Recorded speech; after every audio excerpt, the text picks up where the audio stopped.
रेगिस्तानी कहिए चाहे रेगिस्तान कहिए, समझ में आ रहा है ना।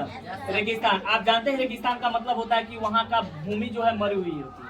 रेगिस्तान का दूसरा नाम मरुस्थल है। क्या है? मरुस्थल का मतलब होता है कि जहाँ की भूमि मरी हुई हो, यानी जहाँ केवल बालू ही बालू हो, उसी को मरुस्थल कहा जाता है। उसी को मरुस्थल तो कह रहा है कि यहाँ पाए जाने वाले पौधों के ऊपर क्यूटिल लगा होता है। क्या लगा रहता है? क्यूटिल लगा होता है, जो इसे अधिक जल की हानि से बचाता है। आपको पता है कि रेगिस्तान में जल नहीं मिलेगा। रेगिस्तान में जल मिलता है क्या? नहीं मिलता है, क्योंकि वहाँ पूरा बालू ही बालू होता है। कह रहा है कि यहाँ के पौधा का जड़ अधिक लंबी होती है। कारण क्यों है लंबी होती है? क्योंकि जहाँ तक जमीन के भीतर उसको पानी जहाँ तक न मिलेगा, उसका जड़ वहां तक बढ़ के चला जाता है। इसीलिए पानी की खोज में वहाँ के पौधे के जड़ डीपली में चला जाता है। समझ में आया?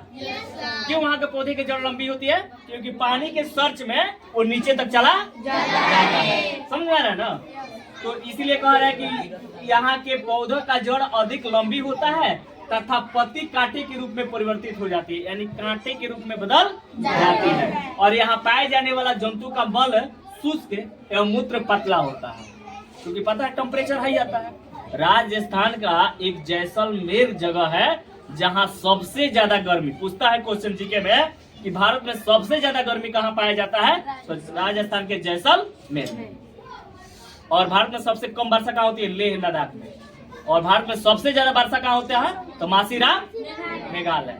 पहले चेरापूंजी था, उसी में गारो खासी पहाड़िया है, ठीक है, वहीं पे पाया जाता है जगह। भारत में सबसे ज्यादा बारिश होती है मासीराम मेघालय। अब वही क्वेश्चन अगर पूछ दे कि बिहार में सबसे ज्यादा बारिश कहाँ होती है, तो किशनगंज। कहाँ होती है? बिहार का एक ऐसा मात्र जिला है किशनगंज जहाँ हमेशा बारिश होता है। भारत में सबसे ज्यादा वर्षा का स्थान मेघालय। राज्य के स्टेट में के रूप में पूछे तो मेघालय, मासीराम मेघालय। अब बिहार में पूछ दे तो कहाँ बताइएगा? कहाँ बताइएगा? किशनगंज। कह रहा है कि ऊंट का लंबा पैर होने से उन्हें रेत यानी बालू की गर्मी से बचाता है। यहाँ के पौधा में प्रकाश संश्लेषण सामान्य तौर में होता है, क्योंकि आपको पता है कि राजस्थानी के पत्ते क्या होते हैं? कांटे के रूप में बदल जाते हैं। तो यहाँ अपने यहाँ पत्ता में ही प्रकाश संश्लेषण की क्रिया होती है, क्योंकि आपको पता है कि इसी में क्लोरोफिल वगैरह पाया जाता है।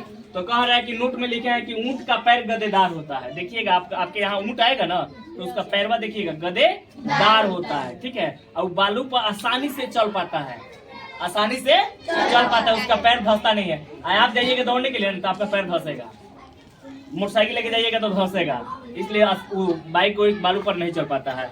आप भी आसानी से नहीं, लेकिन ऊंट एक ऐसा जानवर है कि जो बालू पर आसानी से चलता है, इसीलिए उसको रेगिस्तान का जहाज कहा जाता है। सबसे बड़ी बात है कि ऊंट एक बार पानी को अवशोषण करता है ना, तो कई दिनों तक पानी को ऑब्जर्व करके रख लेता है। इसीलिए रेगिस्तान में सबसे ज्यादा पाए जाने वाले जानवर कौन है? ऊंट को रेगिस्तान का जहाज कहा जाता है। उधर घूमने जाइएगा ना, तो खाली ऊँटे की सवारी करने को आपको मिलेगी। खूब सुंदर सुंदर सजाया जाता है ऊँट को, ठीक है। अजमेर में आपको पता है 2.5 दिन की झोपड़ा है। क्या है?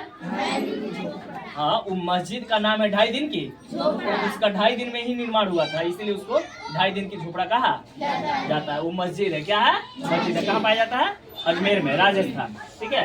राजस्थान की व्याख्या जानते हैं, वहाँ पिंक सिटी है। किसको कहा जाता है पिंक सिटी?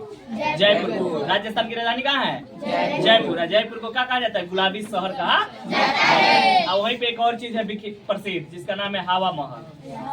हवा महल कहाँ है? जयपुर में, राजस्थान, ठीक है, ध्यान रखिएगा।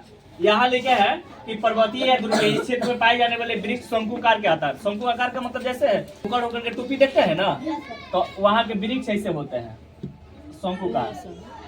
क्योंकि आपको पता है वहाँ ठंडा काफी पड़ता है, बर्फ को पेड़ पे गिर जाता है, तो यहाँ से ऊपर से गिरता है, गोंदे इधर नीचे चले आते हैं। ऐसे ही बनाया जाता है, शंकु आकार के जैसे होते हैं। कुल्फी लगा वगैरह नहीं खाते हैं, वैसे ही सेम आकार के। और इस क्षेत्र में पाए जाने वाले वृक्ष का पत्ता कोनधार होता है।